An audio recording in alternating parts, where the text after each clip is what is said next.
Okay, so I started number 5 just to kind of save us some time, but what I did first was I factored out the common factor of, I'm sorry, wrong question, number 5, there it is. I factored out the common factor of 4, so I was left with this. And then I took all the factors of 90, just like I did in the previous problems, and I wrote down all the factors that would multiply and get me 90, and I stopped once they repeated. Then I looked at all the combinations. So 1 and 90 would make 89 and 91, and did that for all of them. So remember, this is like your B term section.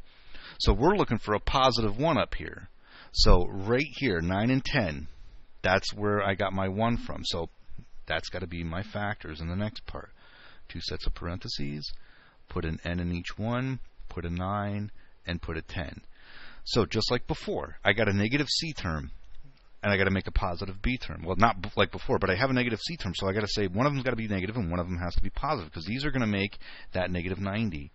Okay, so which one's going to be negative and which one's going to be positive? Well, the B term is positive, so the bigger number between 9 and 10 has to be positive. Now let's just check our test. Negative 9 times positive 10 gives me negative 90, and negative 9 plus 10 gives me positive 1, so I know that that's factored correctly. Okay, let's take a look at this one.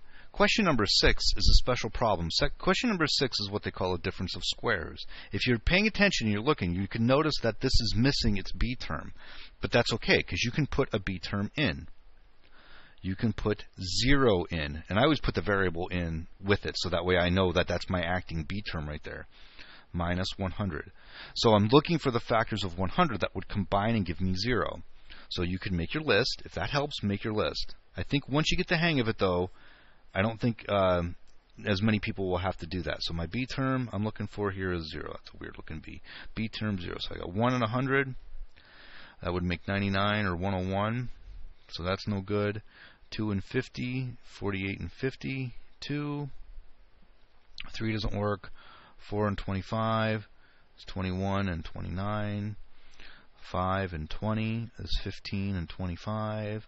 6 doesn't work, 7 doesn't work, 8 doesn't work, 9 doesn't work, 10 and 10. So these factors are the same factors, so they've repeated. So I know that that's it. So it's either going to form a 0 or a 20. So there's no sense in making any more factor pairs because we got them all because it repeated.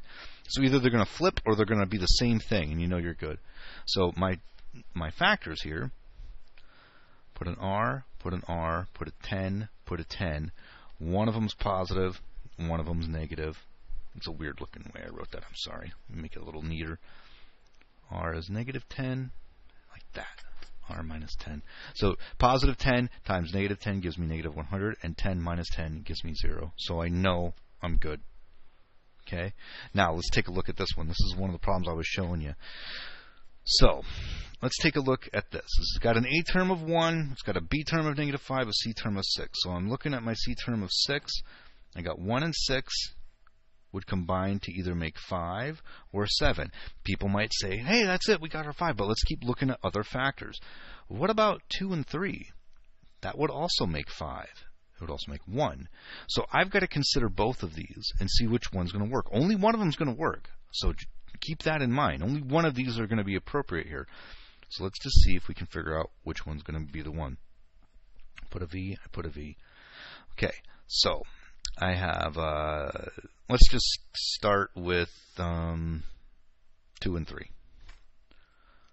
Okay, so if I'm trying to multiply two numbers and get a negative, or I'm sorry, 2 multiplies and get a positive, they can both be negative or they can both be positive.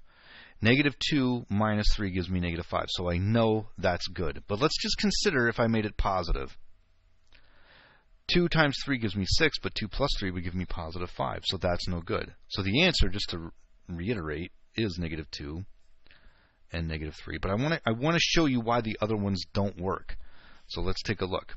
I've got, if I use 1 and 6, so V and 1 and V and 6. So if I need to multiply them together and get a positive, they both need to have the same sign. So if I make them positive and positive, well, that would make 7 when I did the combining like terms part.